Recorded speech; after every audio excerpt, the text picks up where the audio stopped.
Сервис по поиску работы поделился итогами опроса более 7 тысяч пользователей со всей республики.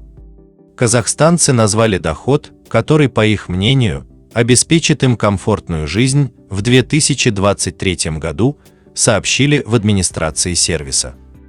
38% от 7 тысяч опрошенных пользователей со всего Казахстана выбрали ответ до 500 тысяч тенге.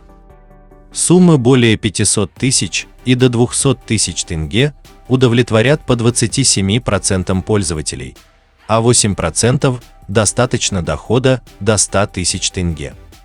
При этом 40% респондентов искали работу по специальности, 35% – любую работу. Наибольшую популярность среди соискателей с начала года снискали позиции водителя, грузчика, разнорабочего, няни и официанта.